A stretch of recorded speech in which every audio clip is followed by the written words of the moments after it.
And in this book that we'll be broaching this afternoon, he looks at the two easiest, but in many cases strongest human weaknesses. Strongest because they are instinctual and programmed into the human body. And they are not vices in the sense that, for instance, jealousy or hatred or self-esteem are vices. Those are things that are to be extirpated entirely. But the desire for food, the desire for sexual relations are not in themselves vices.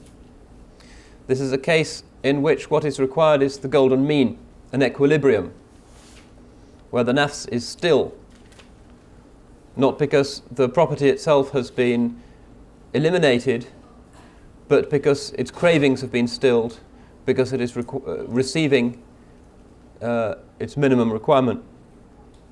That's why Imam al-Ghazali has put them together in this kitab. He could have had separate books in the Ihya about them, but they are so similar in terms of their properties that he has put them together. And as we'll see, they are closely related, causally. So at the beginning of the book, and I don't know if any of you have copies with you, in case you do, this is on page 106 of the translation. I will skip the dibajah, the hamd and the salat, and begin where he says, Amma ba'd.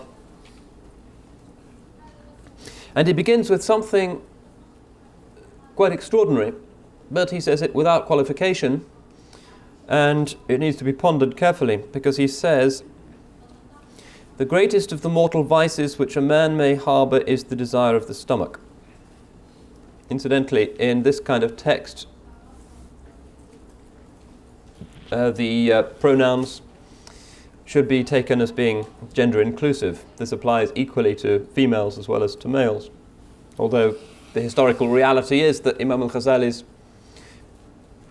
readership was overwhelmingly male. But all of the virtues and vices which he discusses appear in either sex. So he says this extraordinary thing, the greatest of the mortal vices, in other words, mortal in the sense that they lead to eternal death, deprivation of God's presence and salvation, is the desire of the stomach. Greed, here, he puts at the head of his list of vices. Why should this be? Then he goes on, because of it were Adam and Eve, alayhim as-salam, expelled from the abode of permanence into the abode of humiliation and poverty. For although they had been forbidden the tree, their desire overcame them so that they ate from it. وَبَدَتْ لَهُمَا سَوْآتُهُمَا, and their private parts did become apparent unto them. Now, for those of us who have been shaped wittingly or otherwise by what remains of the assumptions of Western Christian civilization, this needs to be thought about carefully. Because, as I tried to suggest in the first talk in this series, we have a very different assumption about the fall. We don't even call it the fall. The departure, perhaps. Exile, possibly, but not fall. Than the assumptions prevalent in the usual, particularly Western Christian matrix. Because the departure from Eden, as we saw, actually leads to a higher state in the case of Adam, which is the khilafah. But the traditional assumption in the West is that that expulsion is associated with human sexuality, and that sexuality is a consequence of the fall, and that to overcome the consequences, the sinfulness, original sin, generated by the fall and by the sin of Adam and particularly Eve, sexuality needs to be reined in or, preferably, extirpated altogether. Now this goes back to Augustine, and it is still normative in Roman Catholic theology. The Orthodox have a somewhat different theory, rather more muted, rather closer to ours. Since we're living in a Christian or post-Christian civilization, we really need to be aware of this. What they say is that celibacy is a proleptic anticipation of the state of the blessed in the kingdom. What they mean by a proleptic anticipation is that it is a lived anticipation. In other words, because the state of the blessed in paradise, after redemption by Christ, is a celibate state. Therefore, the blessed in this world are required to anticipate that state by a celibate lifestyle. Hence, the Roman Catholic clergy are required to be celibate. It's not just as they themselves will sometimes seek to claim nowadays, because that would leave them with more time to attend to their parishes. That's not the traditional argument at all. The argument is rooted in their understanding of the human condition and is one of the fundamental presuppositions of their theology. One reason why it's so very difficult for them to abolish it. So, sexuality is a consequence of the fall.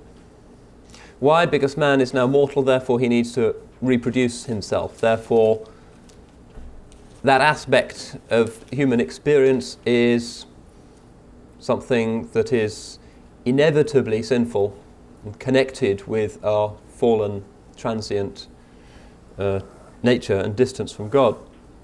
Now, what Imam al-Ghazali is saying here, he doesn't make the comparison explicit because for his world it wasn't terribly important, is that human sexuality really has nothing to do with the fall. The fall is occasioned, on Imam al-Ghazali's understanding, by desire for the forbidden fruit. In other words, by a kind of gluttony, desire for food. It's that one of the two passions, not the other, that is to blame.